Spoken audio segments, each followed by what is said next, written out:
Halo pemirsa, selamat berjumpa kembali dengan saya Argo Pratomunugroho. Kali ini saya masih terus penasaran yang menyangkut mafia tanah di Jogja.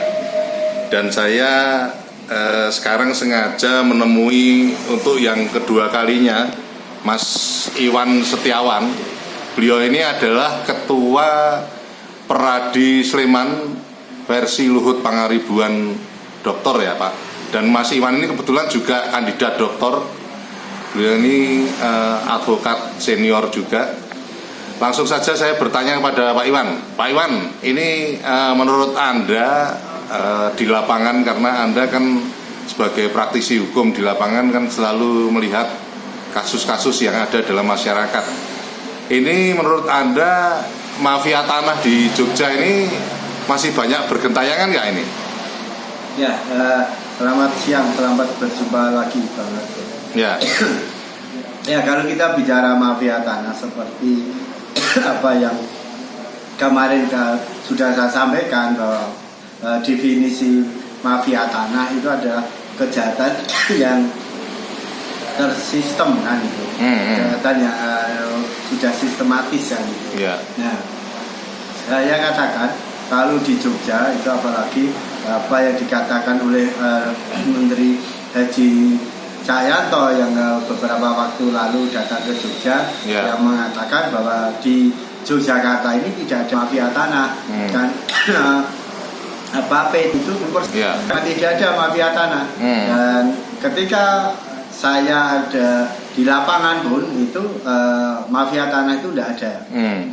Tapi kalau kejahatan pidana tentang tanah itu ada kan gitu.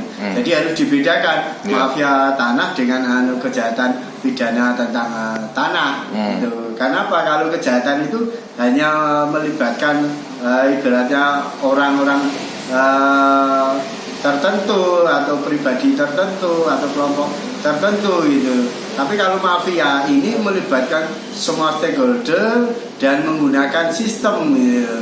Itu, dan biasanya itu adalah tanah negara yang dimainkan seperti itu. Kalau enggak ya tanah yang tidak bertuan.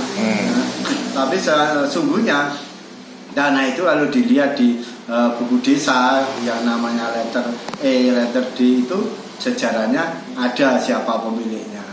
Nah itu dimainkan seperti itu. Atau barangkali mungkin karena lembaga pengawasan yang berkaitan dengan mafia tanah itu tidak berjalan sebagaimana mestinya. Artinya tidak berhasil mendeteksi atau melihat realitas yang ada dalam masyarakat. Jadi seolah-olah sekarang ini clear and clear soal mafia tanah. Gimana menurut Mas Iwan ini? Itu tidak juga. Karena apa? Mengurus tanah itu tidak gampang. Prosedurnya agak rumit. Karena apa? Di BPN sendiri dan di teman-teman notaris PPAT itu mereka menggunakan asas kehati-hatian. Itu jadi mereka tidak gegabah, dan prosedur itu tahu sendiri ya, ketika dari konversi letter C itu ada SOP itu di BPN itu pengumuman 60 hari.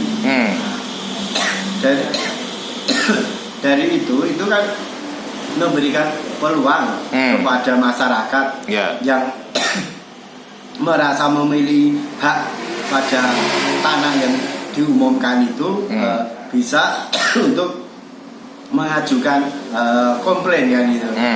Seandainya itu terjadi persoalan ya, kesalahan atau mereka punya hak yang dihilangkan. Itu jadi fungsi pengawasan pun juga cukup madai dan cukup ketat sebenarnya. Ada melihat seperti itu di lapangan ya? Ya, karena beberapa kali kami berurusan dengan BPN itu juga tidak semudah itu. Padahal jelas-jelas itu adalah ahli waris saja harus ada surat keterangan yang ditandatangani lurah sampai camat.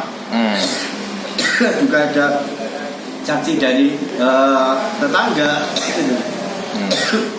Jadi hal semacam itu kalau mereka bukan ahli warisnya, ya jelas tidak bisa kan itu. Mau digugat seperti apa?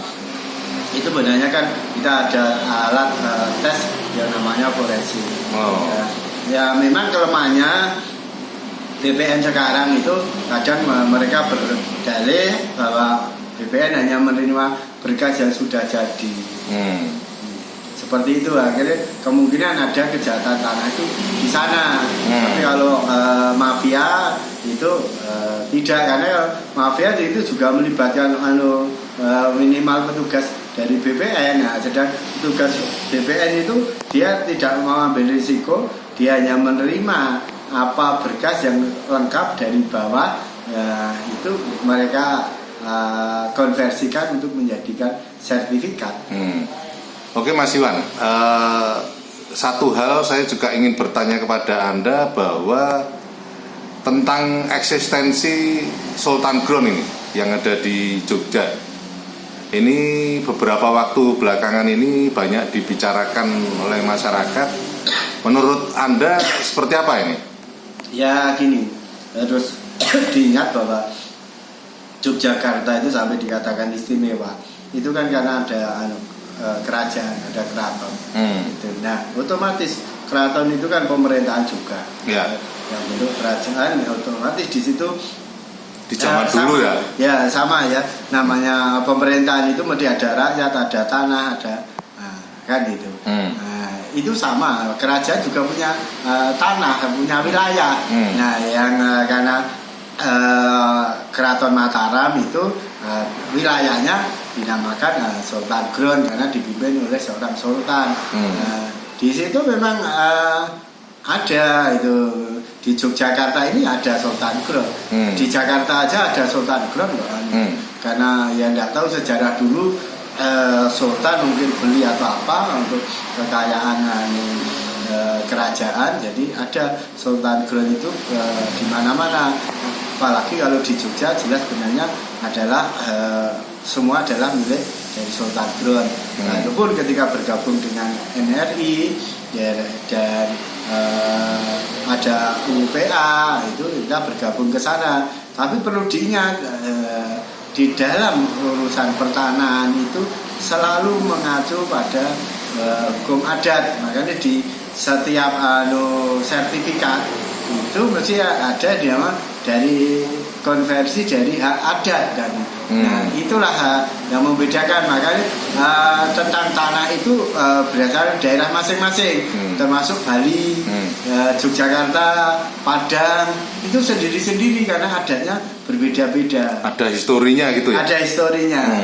Seperti itu.